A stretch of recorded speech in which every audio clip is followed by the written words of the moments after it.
오늘 부활주일 죽으셨다가 다시 살아나신 부활하신 그리스도의 평강이 여러분과 여러분 가정과 산업에 축복이 임하기를 기원합니다. 오늘은 사도행전 말씀의 흐름 따라가는 시간표에 이렇게 부활절을 맞이해서 사흘 만에 하루 이틀 사흘 3일 만에 살아나신 그리스도에 대한 부활절의 말씀을 생각하려고 합니다. 특히 사도행전 10장 34절로 43절은 베드로 사도가 이방인 사람인 고넬료 가정에 가서 입을 열어 말씀하신 내용, 고넬료 가정에 메시지하는 내용이 이 부활절에 대한 내용의 말씀입니다. 우리가 하나님을 섬기는 우리들이 하나님은 어떤 중심을 가지고 있는가? 하나님의 중심이 현실에 살아가는 사람 우리들에게 이런 현실보다는 살아가는 데 있어서 더 중요하게 여기시는 것이 있어요. 그것이 사실입니다. 오늘 34절 말씀에 보니 하나님은 우리 사람의 외모보다 중심을 본다. 우리가 사물을 보든지 사람을 볼 때에 어떤 눈으로 보느냐에 따라 다르다. 그 말씀입니다. 이상한 눈으로 보면은 저 사람 전부 다 이상하게 보여요. 저 사람이 아주 매력이 있고 저 사람이 아주 멋있다. 이런 눈으로 보면은 전부 다 그런 사람이에요. 그렇기 때문에 우리가 어떤 눈으로 사람을 보느냐, 하나님은 이걸 봐요. 마음이 중요하다. 그 말씀이죠. 그리고 우리가 살아가면서 많은 사람들이 의심을 많이 해요. 왜 그렇게 해요? 그는 불신앙으로요. 그 의심보다가요, 믿음을 중시해야 돼요. 그래서 35절 말씀에 하나님을 경외하라 그랬어요. 하나님을 경외하는 거. 이 중요하다 말씀하고 있죠. 또 하나는요, 하나님의 중심은 지나간 과거 여기 묶이지 마라. 과거는 여러 가지 상처도 있고 어려움도 있고 문제도 있고 여러 가지 있는 일이 있지만은 그거보다가 현재 오늘이 너무 중요하다. 그러면서 의를 행하는 자. 그렇게 35절에 말씀합니다. 하나님의 중심은 34절과 35절 말씀에 이렇게 나와 있어요. 이렇게 마음을 가져서야 된다. 이게 하나님 가지시는 마음이다.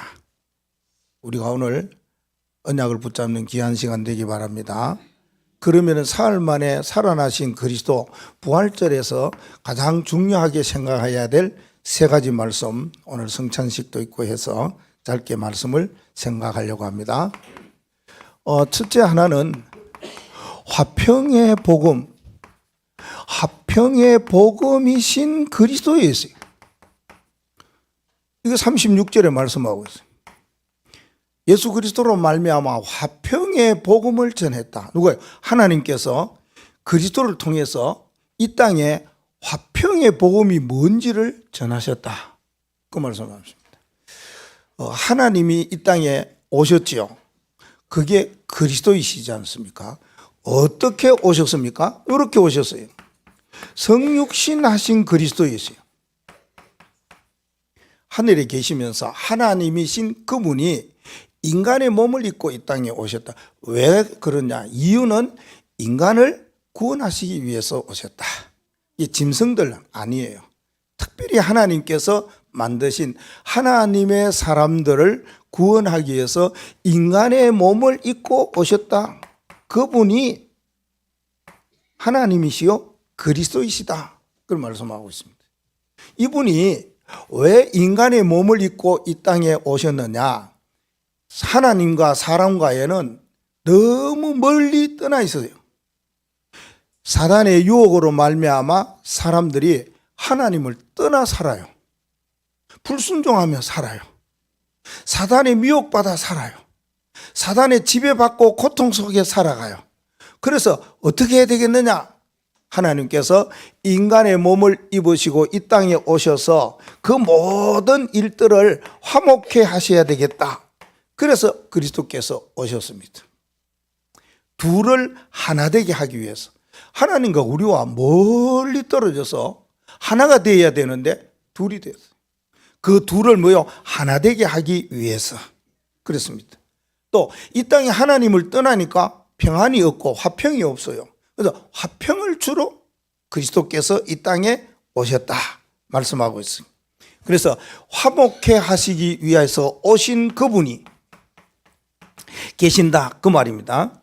에베소 2장 11절에서 22절 말씀에 보면은 이분이 오셔서 모든 벽을 허물어 줬어요. 십자가에 죽으심으로 가까이 있는 사람 멀리 있는 사람에게 화평을 전하고 평안을 주시기 위해서 오셨다 말씀합니다. 인간의 몸을 입고 인간을 구원하시기 위해서 하나님을 떠난 인간을 화평을 주고 평안을 주고 화목해 하시기 위해서 오신 그분은 어떤 분이신가? 36절 말씀해 보니까 성령과 뭐로요? 능력으로 기름을 부으셨다. 그 말은 그런 그리스도이시다. 그 말씀입니다. 성령과 능력에 기름 부으신 이분이 이 땅에 그리스도로 오셨다. 뭐요? 화평의 복음 되기 위해서 오셨다. 이분이 오셔서 하신 일 두 가지를 말씀하죠. 하나는 뭘 행하셨다고요? 선한 일을 하셨다 그랬어요. 선한 일. 이 선한 일이라는 것은 뭐 좋은 종교적으로 생각하면 안 돼요. 복음으로. 하나님이 인간의 몸을 입으시고 인간을 구원하시기 위해서 이 땅에 화목 제물이 되어 십자가에 죽으셔서 그분이 기름 부음을 받아서 행한 일은 가장 죽어가는 영혼들과 또 죽어가는 생명들을 뭐 하기 위해서요? 살리기 위해서. 이게 선한 일입니다. 가장 귀하고 가치 있고 의미 있는 일이 이거라고 그랬습니다. 그래서 우리 보고 합력하여 선한 일을 이루라 말씀하고 있습니다. 이거 하려고요. 그리고요, 성령과 능력의 기름 부음 받은 그리스도께서 행하시는 일은 이 마귀에게 뭐요? 잡힌 자들이 있어요. 여기 묶인 자들이 있어요. 여기 고통당하는 자들이 있어요. 흑암의 세력이에요. 이 사단의 세력, 흑암의 세력은 지금도 우리의 모든 생활과 삶 속에 파고들어요. 침투하고 있어요. 그게요, 지금은요 아주 렘넌트들에게 찾아오고요, 또 엘리트 사람들에게 찾아오고요. 그 한국엔 지금 뭐 포항 쪽에도 와 있을지 모르지만은 서울의 강남 쪽에 이런 데는 지금 파고들어요. 아무나 뭐 음료수 주는 거 마시면 안 돼요. 아무나 주는 사탕 이런 것도 먹으면 안 돼요. 그게요, 마약이라는 게 있어요. 이 흑암의 존재는 어떻게 이제 눈에 안 보이게 사람을 괴롭히고 고통과 그 짓눌리게 하기 위해서 오는 거예요. 이 마귀에 잡힌 자를 예수님께서 뭐 하기 위해서요? 이거 치유하기 위해서 이 땅에 오셨다. 여기에 마귀에게 눌린 자를 뭐 하기 위해서? 해방시키고 이러한 사람들에게 자유를 주시기 위해서 오셨다. 36절에 말씀하고 있습니다. 자, 그리스도께서 부활하신 이유, 이 땅에 먼저 오셔서 행하신 일이 무엇이냐, 이걸 붙잡으시고, 그러면은 분명히 이분이 이 땅에 오셔서 하신 일이 있잖아요. 그 일이 뭐냐? 오히려 좋은 일을 해야 되는데 이렇게 됐다 그랬어요. 하지만은요, 죽음에서 뭐요? 살아나신 누구시냐? 그리스도이시다. 그 말입니다. 죽음에서 살아나셨어요. 이거는 예언된 이야기입니다. 오늘 여기에 나무에 달려 죽으시고, 나무라는 것은 죽는 살인자들 또 죽는 그 사람들은 아주 저주의 죽음이라고 신명기 21장 22절 23절에도 말하고, 바울이 갈라디아 3장 13절에 그렇게 말해요. 나무에 달린 저주에 대한 이야기를 해요. 예수님께서 이렇게 죽으셨는데 그런데 그게 아니었다 그 말입니다. 어떻게 해요? 죽음에서요 다시 살아나신 그리스도이시다 그 말입니다. 이거는 주님이 고난을 받으시고 죽으셨다가 살아나시겠다고 직접 이야기하셨어요. 마태복음, 마가복음, 누가복음에 보면은 세상 사람들에게 이야기했죠. 내가 누구냐고 이야기할 때 세례 요한이다, 엘리야다, 에레미야다, 선지자 중에 한 사람이다 이럴 때에 예수님이 마음이 불편했어요. 제자들에게 그러면은 너희들은 나와 3년 동안 같이 다녔는데 도대체 나를 누구라고 말하느냐? 좀 말해봐라. 내 마음을 좀 시원하게 한번 해봐라. 그 말이. 그때 베드로가 나섰잖아요. 주는 그리스도시요 살아계신 하나님의 아들이십니다. 예수님만이 나의 구주요 나의 구원자요 주인이시요 인생의 모든 문제 해결하신 그리스도이십니다. 이 고백하니까 예수님이 얼마나 기쁘고 즐거웠는지 너무 좋았어요. 그러고 난 다음에 제자들에게 이야기했죠. 내가 그리스도라는 걸 절대 말하지 마라. 내가 그리스도라는 거. 예수님 직접 말씀해. 그 이후에 마태복음 16장 21절 말씀에 보면 예수님께서 예루살렘에 올라가셔가지고 대제사장들과 서기관들을 통해서 핍박을 받으시고 죽으시고 사흘 만에 살아날 것에 대해서 비로소 제자들에게 뭐 했냐? 가르치셨다. 그래서 내가 고난당하고 죽는다. 그리고 3일 만에 다시 살아날 거다. 이걸 이야기했어요. 그때 베드로가 아닙니다. 그러시면 안 됩니다. 예수님 죽으시면 안 돼요. 이렇게 이야기할 때에 예수님께서 베드로에게 사단아 물러가라. 그래서 이거 지금 하나님의 일을 가르친다는 거죠. 사람의 일만 생각하고.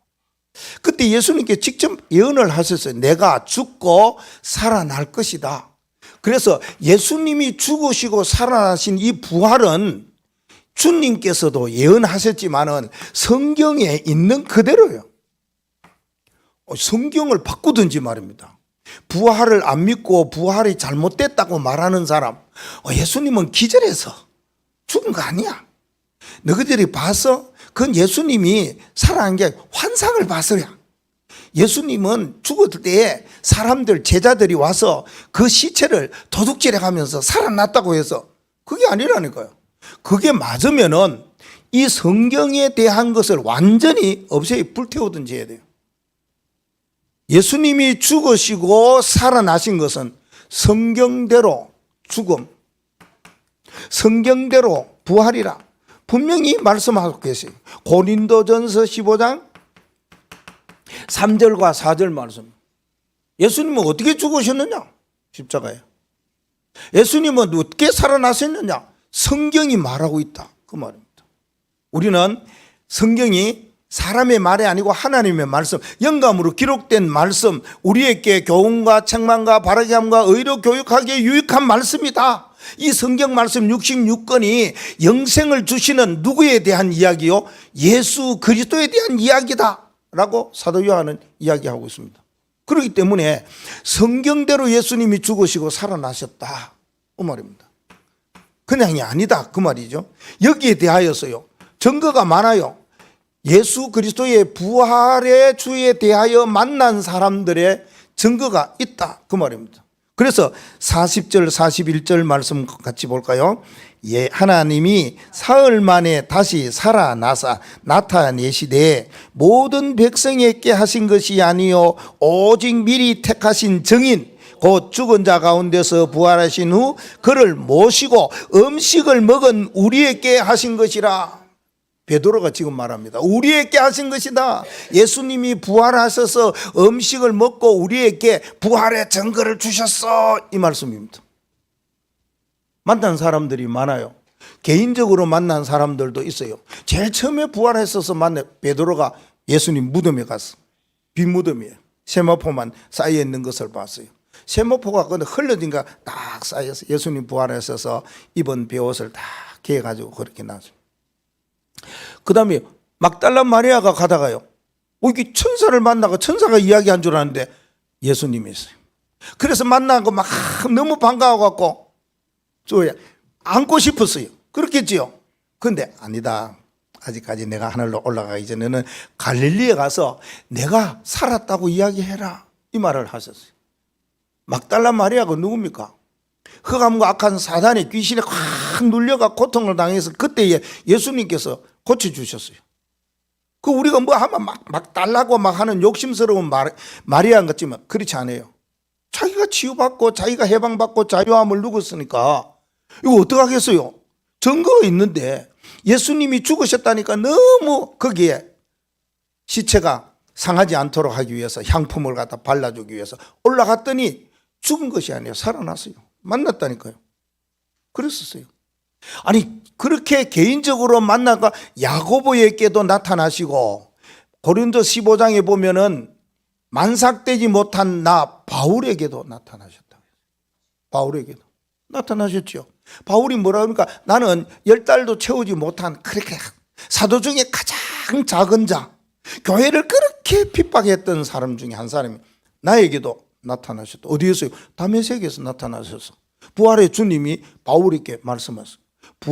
그 바울을 시대적인 전도자로 세우시고 하나님이 내가 너를 택했다. 이스라엘과 이방인과 왕들에게 복음 전하기 위해서 내가 너를 택한 그릇이다. 그렇게 했어요. 부활하신 주님이 개인적으로 이렇게 만났어요. 엠마오로 내려가는 두 제자에게도 나타나셔서 만났어요. 이러한 예수님이 부활해서 만난 개인적으로 사람들이 있죠. 그리고 제자들에게도 나타나시죠. 예수님 부활했는데 여기에 의심하고 이제 저는 우리 인생이 끝났어. 그러니까 우리 본래의 직업대로 가자. 본래에 우리가 했던 일로 돌아가자. 이래서 베드로가 친구들을 꼬셨다니까요. 우리 고기 잡는 사람이 아니냐. 갈릴리 가서 배 타고 고기 잡았어요. 그때 예수님 나타났어요.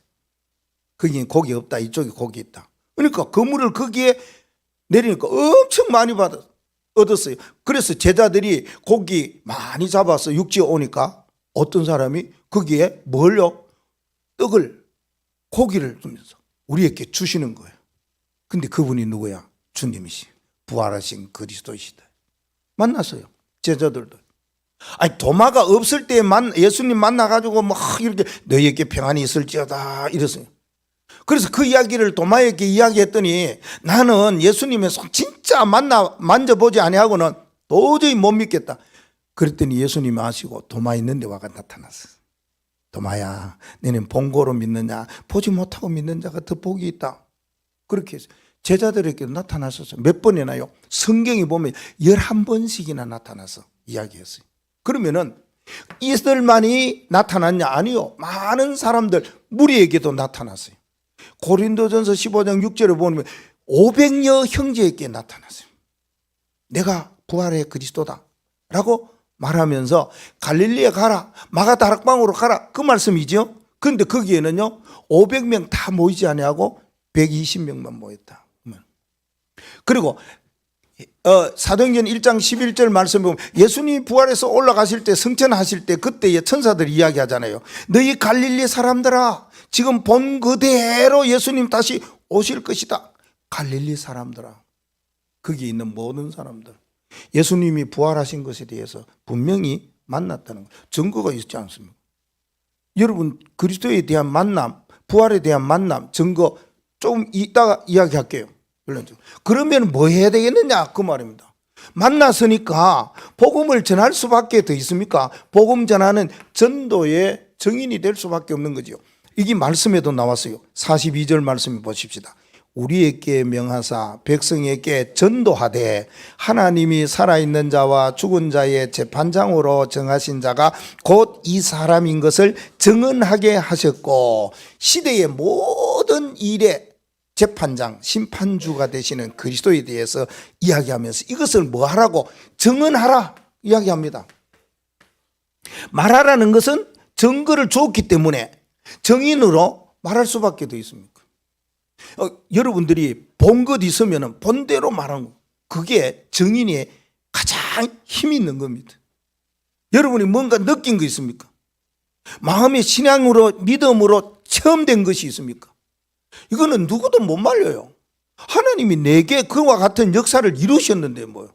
내가 신비롭게 하는 것이 아니고 신비주의가 아니고 하나님이 나에게 그런 신비의 역사를 이루어 주셨으니까 내가 그걸 받았고 그걸 가지고 그걸 느끼고 체험한 사람은 말할 수밖에 더 있습니까?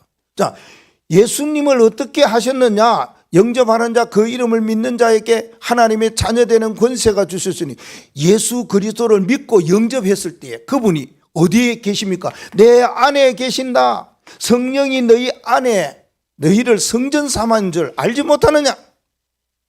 말했습니다. 그러면은 그분이 우리와 함께 하시면서 어때요? 마태복음 28장 20절 말씀이 보라 세상 끝날까지 내가 너희와 함께 하리라. 이게 우리에게 우리가 받은, 우리가 체험한, 우리가 느낀 거, 우리가 만진 거, 우리가 가지고 있는 거 아닙니까? 그리스도께서 부활하셔서 우리 안에 보혜사로 오셨다. 그래서 요한복음 14장 16절 17절 말씀에 내가 가면 다른 보혜사가 너희와 함께 너희 안에 계시겠습니다. 그런 말씀하셨어요. 그분이 지금 저와 여러분과 뭐해요? 함께하고 계신다. 이걸 뭐야? 전하는 거예요. 전하는 겁니다. 그 죽음에서 부활하시고 살아나신 그리스도. 그렇다면은 그분을 우리가 마음속에 담고 있다면은 이제는 뭐 해야 되느냐 하는 겁니다. 그 43절 말씀에 보니 부활하신 예수 그리스도는 제사함의 이름인 그리스도예요. 뭐를 해요? 죄를 사해 주실 분.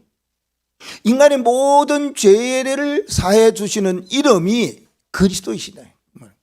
자, 우리에게 있어갖고 이 죄라는 것이 어떤 죄를 말합니까? 이거는 하나만 해결되면 돼요. 우리는 행한 거, 거짓말한 거, 잘못한 거, 이거 자꾸 회개하고 그게 중요한 게 아닙니다.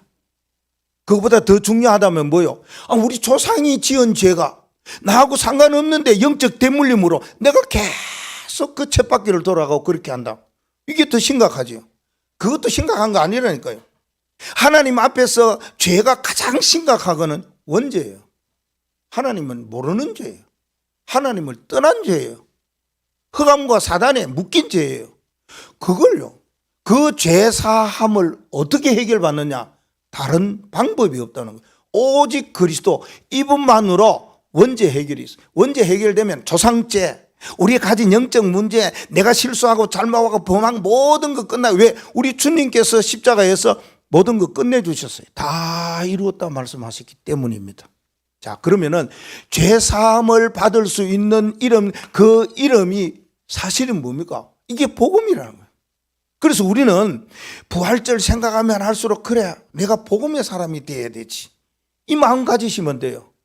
부활절 하나의 기념으로, 부활절 하나의 주일로 지난 게 아니고, 부활절 생각하면 그분이 나를 위해 십자가에 죽으시고 나를 위해서 살아나셔서 이와 같은 전도의 사명, 증인의 사명을 감당하라고 했었으니 그 복음을 내가 가지고 살아야 되겠다. 이래서 바울은 로마서 1장 16절에 뭐라고 말합니까? 내가 복음을 부끄러워하지 아니하노니. 이 복음은 모든 믿는 사람에게 구원을 주시는 하나님의 뭐요?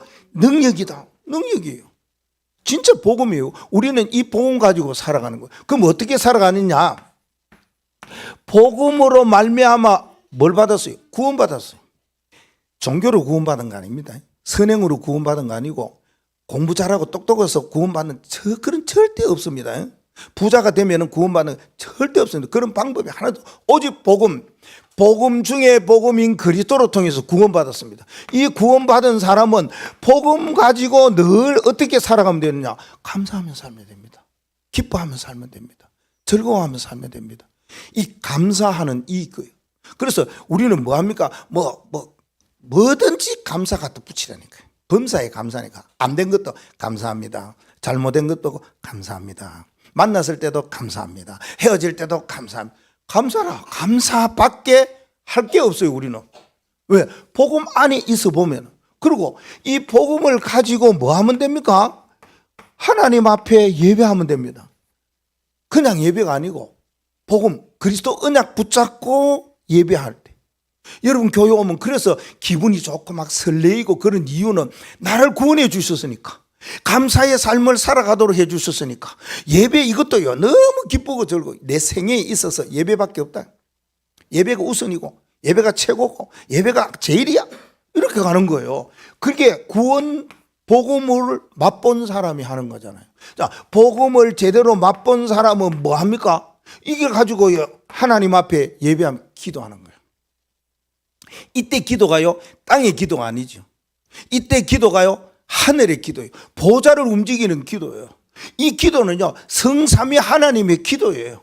이 기도는요, 인생을 위해 기도할 때에 이 땅에 살아가는 사람 최고 귀한 사람이 누구냐? 복음 전하는 전도자, 미래에 복음 전할 후대, 그리고 내 현장. 그래서 393 기도, 393 노래가 하면 할수록요, 마음에 막 굉장한 평안이 오고 막 왠지 모르게 막 힘이 난다 그랬잖아요. 여러분 다 그렇죠? 저 혼자 그런 게 아니고 다 그렇죠. 이 기도하는 거예요. 왜? 복음적인 기도해야 돼요. 복음 기도. 하나님, 저분을 이와 같이 성삼위 하나님의 능력이 저분에게도, 우리 아들 딸에게도 이래야 돼요. 우리 아들 딸 잘 되고 뭐 하려고요? 우리 아들 딸 왜요? 성삼위 하나님의 오력이 우리 누구에게? 목사님에게. 그렇게 이야기해야죠. 기도를 할 때. 그게 복음적인 기도라. 복음적인 기도는 제일 좋은 게 뭐예요? 393 기도예요. 하면 할수록 좋아요.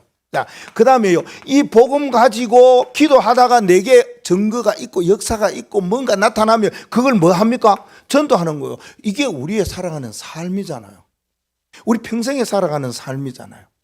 그래서 393 기도가 이게 누가 기도한 건가? 모든 사람 다 해야 된다는 거예요. 지난 수요일 제가 금요일 이야기했습니까? 가만히 생각해 보고 그래요. 전도자를 위해서 돕고 후대를 세우고 내게 현장에 증거가 일어나도록. 그게 전도잖아요. 복음 가지고. 한 가지 더 한다면 뭐예요? 복음 가진 사람은 237 나라 살리고 5천 종족 살리고 베트남의 스팅족 살리려면 망대가 되면 돼요. 복음 가진 플랫폼. 복음 가지고 세상 사람들을 다 보고 복음 가지고 사람들과 소통하고 그래야 됩니다. 그냥 소통하고 교제하고 세상 사람들은 뭐 한잔하면서 즐거우면서 춤추면서 뭐 놀고 그렇게 하는 게 아니고 소통. 뭐예요? 복음적인 소통. 이겁니다.